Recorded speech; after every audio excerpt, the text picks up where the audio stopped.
Hello friends, मेरा नाम है रमनदीप कौर। हुण आपां ईटीटी दा साइंस सबजैक्ट डिस्कस करांगे। ठीक है, साइंस दे विच बेसिकली आपां नूं पता ही है 3 पार्ट्स होणगे, फिजिक्स, कैमिस्ट्री एंड बायोलॉजी। आपां स्टार्टिंग दे विच लवांगे बायोलॉजी दा सबजैक्ट। ठीक है, ओहदा आपां कोई टॉपिक डिस्कस करांगे अज। ठीक है, तो थोड़ा जिहा टॉपिक स्टार्ट करन तो पहलां आपां थोड़ा रिव्यू लैने आ भी साइंस की है, ओहदे पार्ट्स की ने, उन्हां बारे थोड़ी जानकारी लैने आ। ठीक है, सो साइंस है जिहड़ा वर्ड, ये लैटिन वर्ड साइंटिया तो बने है। ठीक है, साइंटिया, साइंटिया का मतलब होंदा है नॉलेज। ठीक है, सो साइंस है जिहड़ा वो लैटिन वर्ड तो लिया गया साइंटिया तो, जिहदा मतलब होंदा है नॉलेज। ठीक है, साइंस नूं बेसिकली आपां 3 पार्ट्स दे विच स्टडी करदे हां। फर्स्ट पार्ट है फिजिक्स, सेकेंड है chemistry and another one is biology. ठीक है, हुण ये आपां नूं पता ही है कि फिजिक्स दे विच की है, आपां फिजिकल फिनोमिनास बारे गल करदे हां। प्रोसैसिस, अलग अलग फिजिकल प्रोसैसिस जो भी होंदे आ, वो आपां फिजिक्स दे विच डिस्कस करदे हां। ठीक है, सिमिलरली कैमिस्ट्री है जिहड़ी, कैमिस्ट्री अपन नाम तो ही अपन पता लग रहा है कि कैमिस्ट्री दे विच आपां कैमिकल्स बारे पढ़ते हैं, जिहदे विच आपां acid, base, salts and molecules, atoms बारे पढ़ते हैं। ठीक है, कैमिस्ट्री दे विच। उस तो बाद बायोलॉजी है, बायोलॉजी है जिहड़ी, ये 2 पार्ट्स दे विच आपां ले लैने हैं। इहदे विच आपां वैसे बेसिकली लिविंग ऑर्गेनिजम्स दी गल करदे हैं, स्टडी करदे हैं। ठीक है, बायोलॉजी है जिहड़ी, इहनूं आपां 2 पार्ट्स दे विच कवर करदे हैं, बॉटनी एंड जूलॉजी। ठीक है, जो बॉटनी है वो की है study of plants and zoology की हो जाएगा स्टडी ऑफ एनिमल्स।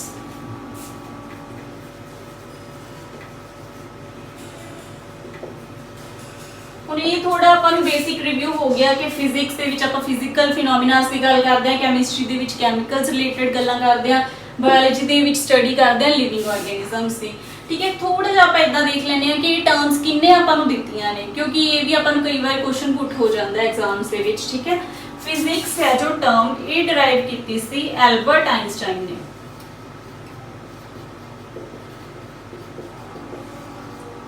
ये तुसी नोट डाउन करदे रहो नाल दी नाल, ये तुहानूं बाद दे विच काम आउणगे। ठीक है, केमिस्ट्री है जो वर्ड, ये डिराइव कीता सी एंथनी लेवेजर। ठीक है, जो बायोलॉजी है ते जूलॉजी है, इन्हां नूं इहदी टर्म डिराइव कीती सी अरिस्टोटल ने, ARISTOTLE। ठीक है, एंड बॉटनी है जो, वो कीती सी थियोफ्रेस्टस ने, थियोफ्रेस्टस। ठीक है, ये थोड़ा जिहा आपां डिस्कस कर लिया साइंस की है, साइंस के अगे पार्ट्स ने, उन्हां बारे थोड़ा जिहा डिस्कस कर लिया। ठीक है, सो आपां अज जिहड़ा टॉपिक चूज करिया है वो करांगे बायोलॉजी दा। फर्स्ट टॉपिक जे तुसीं सिलेबस दे विच चेकआउट करोगे तो ओहदे विच फर्स्ट सिलेबस है जिहड़ा वो है फंडामेंटल यूनिट ऑफ लाइफ। ठीक है, सो आपां वो अज डिस्कस करते हैं।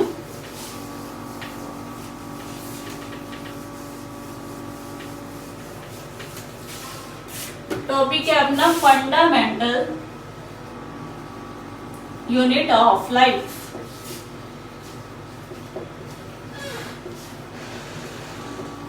देखो, अपन सीधा सीधा ही कई बार क्वेश्चन पूछा जाता है कि smallest functional and structure unit of life की है। ठीक है, ये मतलब सैल दा ये रिपीटेड क्वेश्चन है। ठीक है, तुसी मनो ये क्वेश्चन अपन आएगा smallest functional and structural unit of life.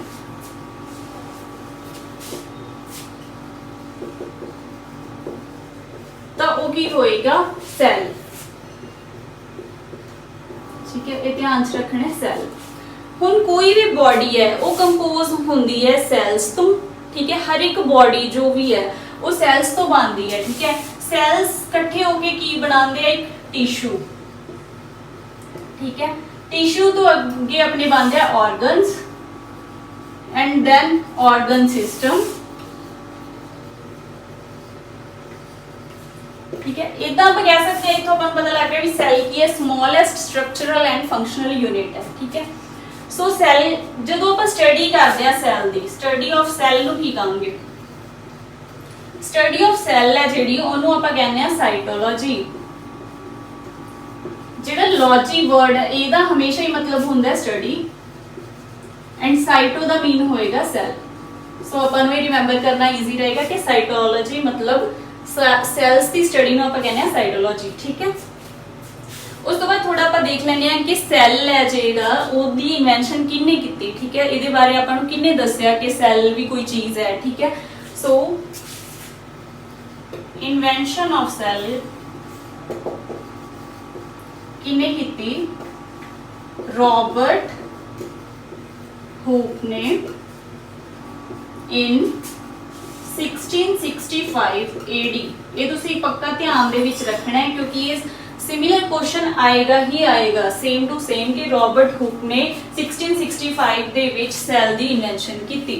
ठीक है। ये हो गया थोड़ा जिहा आपां सैल दे बारे गल कीती है, इनू ही आपां फंडामेंटल यूनिट ऑफ लाइफ कहने आ, स्मॉलेस्ट स्ट्रक्चर दे फंक्शनल यूनिट है। ठीक है। सैल सब तो छोटे हो गए, वो इकट्ठे होकर टिश्यू बनाते हैं, टिश्यू ऑर्गन्स एंड ऑर्गन्स तो की बनेगा ऑर्गन सिस्टम। ठीक है। स्टडी ऑफ सैल नूं आपां कह लिया भी ये साइटोलॉजी हुंदी है। ठीक है। ते इन्वेंशन किन्ने कीती है, रॉबर्ट हुक ने। तुसीं इन्हां नूं नोट डाउन करते रहना है, ये तुहाडे काफी हेल्पफुल होणगे पीटीटी दे एग्जाम विच।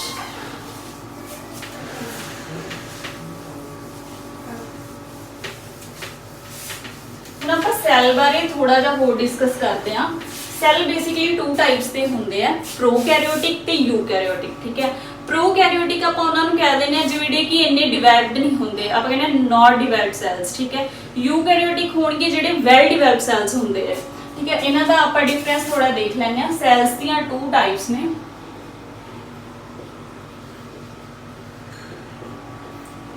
प्रोकैरियोटिक्स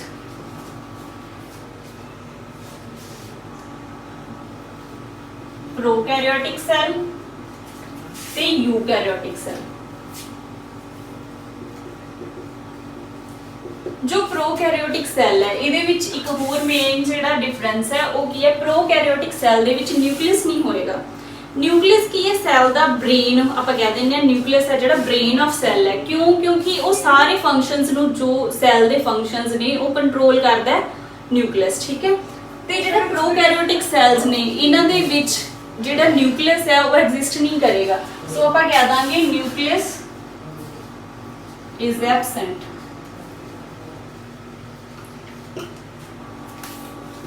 जिहड़ा यूकैरियोटिक है इहदे विच न्यूक्लियस प्रेजेंट हुंदे आ।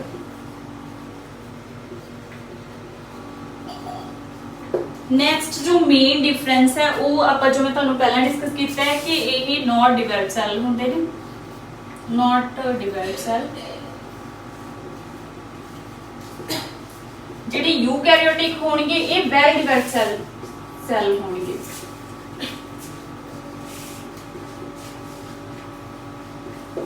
एक दो आप एग्जांपल्स देख लेने जिन्हां नाल आपां नूं क्लैरिटी होएगी कि प्रोकैरियोटिक्स आपां किन्हां दी गल कर रहे हां ते यूकैरियोटिक्स किन्हां दी गल कर रहे हां। बेसिकली प्रोकैरियोटिक दे विच अपने कोल आ जांदे आ for example viruses and bacterias. ठीक है।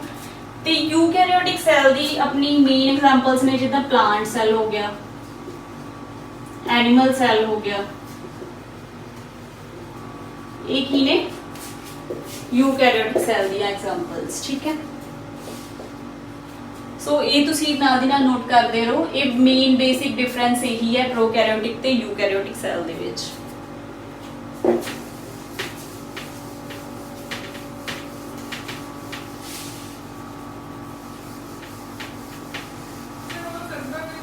इस तो बाद आपां एक गल करते हैं सैल थ्योरी जो कि बहुत ही इंपॉर्टेंट है। ठीक है। जो भी सैल है उहदे ते थ्योरी एप्लीकेबल है। ठीक है। आपां गल करते हैं सैल थ्योरी।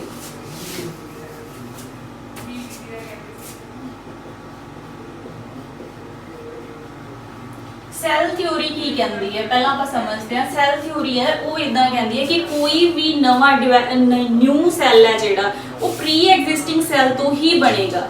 ठीक है। The cell derived from pre existing cells. ठीक है। सो ये थ्योरी की कहती है, the new cells derived from pre existing का मतलब होंदा है जो पहला ही एग्जिस्ट कर रहा है सैल, ठीक है। तो ये जिहड़ी थ्योरी है ये आपां नूं दित्ती सी टी स्वैन ने, ये भी क्वेश्चन आपां नूं पुट हो सकता है, तुसीं ध्यान रखना है, टी स्वैन एंड शेल्डन, ठीक है। ये दित्ती गई सी इन 1838 AD, ठीक है। ये तुसीं पक्का ध्यान दे विच रखना है, इहदे ते भी क्वेश्चन बेस्ड बन सकता है कि ये टी स्वैन ते शेल्डन ने दित्ती सी। ये की कहंदे सी कि कोई भी न्यू सैल है जिहड़ा वो प्री एग्जिस्टिंग सैल तो ही डिवेलप होएगा, ठीक है, डिराइव्ड और डिवेलप कह सकते हैं, ठीक है आपां। ते ये आपां नूं टी स्वैन ते शेल्डन ने दित्ता सी इन 1838 AD, ओके। हुण आपां थोड़ा सैल दा बेसिक देख लिया, इस तो बाद आपां थोड़ा डिस्कस करांगे यूकैरियोटिक सैल बारे।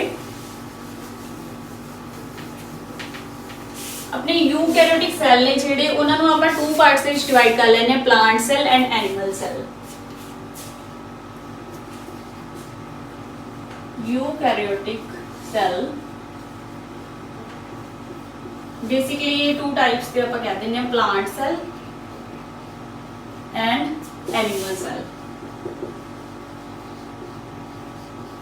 बेसिक डिफरेंस की है, जेड़ा प्लांट सैल है ਇਹਦੇ थोड़ा ਜਿਹਾ मतलब पहली गल ਤਾਂ स्ट्रक्चर ਦਾ ਹੀ फर्क है। प्लांट सैल है ਜਿਹੜੇ थोड़ा ਹੈਕਸਾਗਨ शेप ਦੇ ਵਿੱਚ ਹੋਏਗਾ, ਜਿੱਦਾਂ ਇਦਾਂ ਇਹਦੀ ਸੈਲ ਮੈਂਬਰੇਨ ਥੋੜੀ ਇਹ ਸ਼ੇਪ 'ਚ ਹੋਏਗੀ, ਠੀਕ ਹੈ। ਐਨੀਮਲ ਸੈਲ ਹੈ ਜਿਹੜਾ ਇਹ ਹਮੇਸ਼ਾ ਰਾਉਂਡ ਦੇ ਵਿੱਚ ਹੋਏਗਾ, ਇਹਨੂੰ ਥੋੜਾ ਡਿਨੋਟ ਕੀਤਾ ਜਾਂਦਾ ਰਾਉਂਡ ਸ਼ੇਪ ਦੇ ਨਾਲ, ਠੀਕ ਹੈ। ਮੇਨ ਡਿਫਰੈਂਸ ਮੈਂ ਤੁਹਾਨੂੰ ਪਹਿਲਾਂ ਇੱਥੇ ਦੱਸ ਦਿੰਦੀ ਹਾਂ, ਫਿਰ ਆਪਾਂ ਥੋੜੇ ਜਿਹੇ ਹੋਰ ਫੰਕਸ਼ਨਸ ਇਹਨਾਂ ਦੇ ਡਿਸਕਸ ਕਰ ਲਾਂਗੇ। ਪਲਾਂਟ ਸੈਲ ਹੈ ਜਿਹੜਾ ਇਹਦੇ ਵਿੱਚ ਸੈਲ ਮੈਂਬਰੇਨ ਆ ਗਈ, ਠੀਕ ਹੈ, ਸੈਲ ਮੈਂਬਰੇਨ ਦੋਨਾਂ ਦੇ ਵਿੱਚ ਆ ਗਈ। ਇਸ ਦੇ ਵਿੱਚ ਫਰਕ ਕੀ ਹੈ, ਇਹਦੇ ਅੰਦਰ ਇੱਕ ਸੈਲ ਵਾਲ ਹੁੰਦੀ ਹੈ, ਠੀਕ ਹੈ। ਇਹ ਹੁੰਦੀ ਹੈ ਸੈਲ ਵਾਲ ਜਿਹੜੀ ਕੀ ਬਣੀ ਹੁੰਦੀ ਹੈ ਸੈਲੂਲੋਜ਼ ਦੀ, ठीक है। जो एनिमल सैल है ਇਹਦੇ ਵਿੱਚ ਕੋਈ ਵੀ ਸੈਲ ਵਾਲ ਐਗਜ਼ਿਸਟ ਨਹੀਂ ਕਰਦੀ, ਇਹਦੇ ਵਿੱਚ ਸੈਲ ਮੈਂਬਰੇਨ ਹੁੰਦੀ ਹੈ, ਠੀਕ ਹੈ। ਜਸਟ ਸੈਲ ਮੈਂਬਰੇਨ ਬੇਸਿਕਲੀ ਕੀ ਹੈ, ਸੈਲ ਮੈਂਬਰੇਨ ਇੱਕ ਸੈਮੀ ਪਰਮੀਏਬਲ ਲੇਅਰ ਹੈ ਜਿਹਦੇ ਵਿੱਚ ਕੀ ਡਿਫਿਊਜ਼ਨ ਤੇ ਆਸਮੋਸਿਸ ਹੁੰਦੀ ਹੈ। ਡਿਫਿਊਜ਼ਨ ਆਸਮੋਸਿਸ ਕੀ ਹੋ ਜਾਂਦਾ ਹੈ ਵੀ ਜਦੋਂ ਵੀ ਗੈਸ ਦੇ ਮੋਲੀਕਿਊਲਸ ਜਾਂ ਲਿਕੁਇਡ ਦੇ ਮੋਲੀਕਿਊਲਸ ਹਾਈ ਕਨਸੈਂਟ੍ਰੇਸ਼ਨ ਤੋਂ ਲੋ ਕਨਸੈਂਟ੍ਰੇਸ਼ਨ ਵੱਲ ਜਾਂਦੇ ਆ, ਉਹਨਾਂ ਨੂੰ ਆਪਾਂ ਕਹਿ ਦਿੰਦੇ ਹਾਂ ਡਿਫਿਊਜ਼ਨ ਜਾਂ ਆਸਮੋਸਿਸ।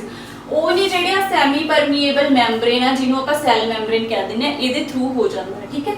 ਸੋ ਬੇਸਿਕ ਡਿਫਰੈਂਸ ਕੀ ਹੈ, ਇਹਦੇ ਵਿੱਚ ਸੈਲ ਵਾਲ ਹੈਗੀ ਹੈ, ਇਹਦੇ ਵਿੱਚ ਸੈਲ ਵਾਲ ਐਬਸੈਂਟ ਹੈ।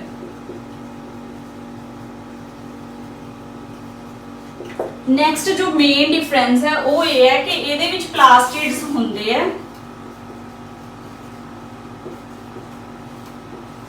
ਇਹਦੇ ਵਿੱਚ ਪਲਾਸਟਿਡਸ ਨੇ ਜਿਹੜੇ ਐਬਸੈਂਟ ਹੈ।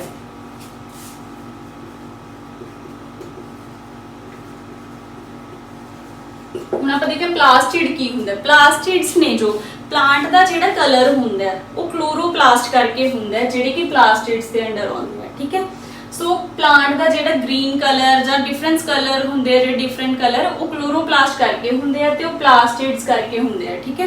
ਪਲਾਸਟਿਡ ਦੀ ਪ੍ਰੈਜ਼ੈਂਸ ਹੈ ਜਿਹੜੀ ਉਹ ਕਲਰ ਦਿੰਦੀ ਹੈ ਪਲਾਂਟ ਸੈਲ ਨੂੰ, ਤੇ ਇਹ ਪਲਾਸਟਿਡਸ ਨੇ ਜਿਹੜੇ ਐਬਸੈਂਟ ਹੁੰਦੇ ਨੇ ਐਨੀਮਲ ਸੈਲ ਦੇ ਵਿੱਚ, ਠੀਕ ਹੈ।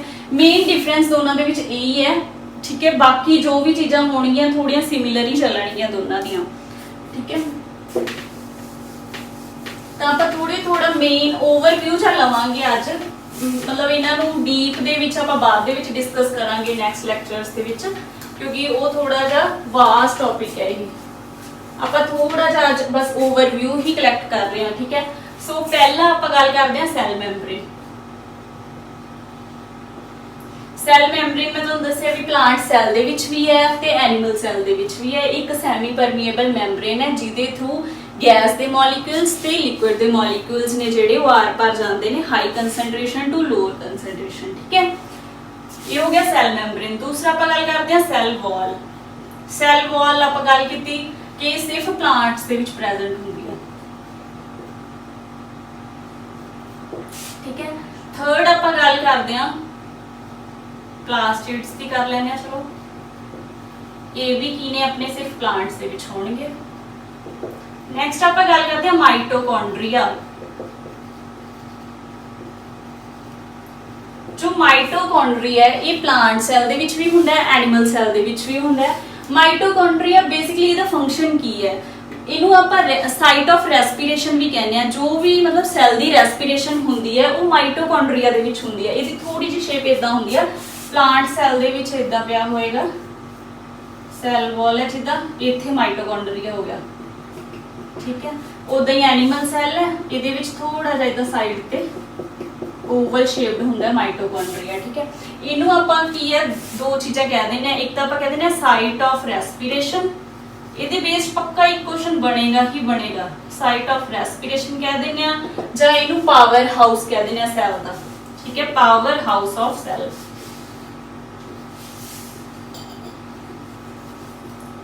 ਹੁਣ ਆਪਾਂ ਗੱਲ ਕੀਤੀ ਪਾਵਰ ਹਾਊਸ ਆਫ ਸੈੱਲ, ਮਤਲਬ એનર્ਜੀ ਹੈ ਜਿਹੜੀ ਉਹ ਇੱਥੇ ਡਿਵੈਲਪ ਹੁੰਦੀ ਹੈ ਮਾਈਟੋਕੌਂਡਰੀਆ ਦੇ ਵਿੱਚ। ਜਿਹੜੀ એનર્ਜੀ ਹੈ ਨਾ ਉਹਦੀ ਕਰੰਸੀ ਹੁੰਦੀ ਹੈ ਸੈੱਲ ਦੇ ਵਿੱਚ, ਉਹਨੂੰ ਆਪਾਂ ਕਹਿੰਦੇ ਆ ATP, ਅਡੈਨੋ ਟ੍ਰਾਈਫੋਸਫੇਟ। ਇਹ ਕੀ ਹੈ, energy currency of cell.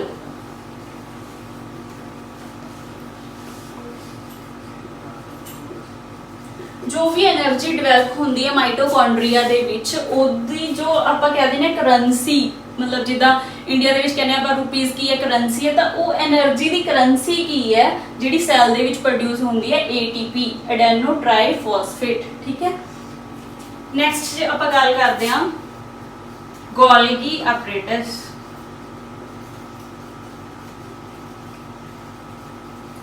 Golgi apparatus का मेन फंक्शन यही है, जो भी ट्रांसपोर्टेशन होंदी है सैल दे विच वो इसदी हेल्प दे नाल ही होंदी है, ठीक है। तो की आप कह देंगे ट्रांसपोर्टेशन इन सैल्स। नैक्सट जो मेन पॉइंट है, इस पे भी क्वेश्चन जरूर बनता ही बनता है, लाइसोसोम, ठीक है। इन्हों आप कह देंगे सुसाइडल बैग्स। सुसाइडल बैग का नाम बहुत देख के रखा है क्योंकि ये फंक्शन है जोड़ा वो सुसाइडल बैग वर्गा है। जो भी कोई फंक्शन सैल दे विच कोई भी मतलब पार्ट है वो काम करना हट जाता है, तो यदा काम की होंगे लाइसोसोम्स का, ये की करते हैं उन्होंने अपने आप दे विच इंडल्ज कर लेंगे ने ते उत्थे ही इहनूं नष्ट कर देंगे, खत्म कर देंगे। सो आप इन्होंने कह देंगे सुसाइडल बैग्स। ये भी प्लांट्स ते एनिमल सैल्स दोनों के विच ही होंगे लाइसोसोम, ठीक है। उस तो बाद आप गल करते हैं राइबोसोम्स। राइबोसोम्स की होंगे है, ये प्रोटीन सिंथेसाइज करते हैं, ठीक है। राइबोसोम्स इन्हां दा बेसिकली दो साइट्स होंदी है जिथे प्रेजेंट होंगे है, एक तो हो गया एंडोप्लाज्मिक रेटिकुलम एंड दूसरा होंगे है साइटोप्लाज्म, ठीक है। एंडोप्लाज्मिक बारे आप गल करते हैं। साइटोप्लाज्म होंदा जिहड़ा सैल दे विच लिक्विड प्रेजेंट होंदा उहनूं आपां की कहते हैं साइटोप्लाज्म, ठीक है। अगे की एंडोप्लाज्मिक रेटिकुलम, इहदियां दो टाइप्स होंदियां, स्मूथ एंड रफ। इन्हां थोड़ी जी शेप इदां होंदी है थ्रेड लाइक, ठीक है। इन्होंने कहते हैं एंडोप्लाज्मिक रेटिकुलम, इन्होंने SCR मतलब स्मूथ एंडोप्लाज्मिक रेटिकुलम ते RER हो जाता है रफ एंडोप्लाज्मिक रेटिकुलम। सो ये कुछ पार्ट्स ने सैल दे जो आप डीपली वैसे डिस्कस करांगे। आप अज थोड़ा एक थोड़ा जा ओवरव्यू दिता है कि थोड़ा समझ आए तुहानूं ते इनू आप अगे आराम नाल समझ सकीए, ठीक है। सो ये सी अपना अज का साइंस का लैक्चर। तो तुसी जे अपने यही लैक्चरस नूं अगे कंटिन्यू करना चाहते हो तो तुसी रजिस्ट्रेशन कराना चाहते हो तो तुसी आगाज़ क्लासिस दे विच रजिस्ट्रेशन करा सकते हो। तो उत्थे रजिस्ट्रेशन करवाने दे लई जो तुहानूं थल्ले नंबर फ्लैश हो रहा वीडियो दे तुसी उत्थे कॉन्टैक्ट कर सकते हो। Thank you so much.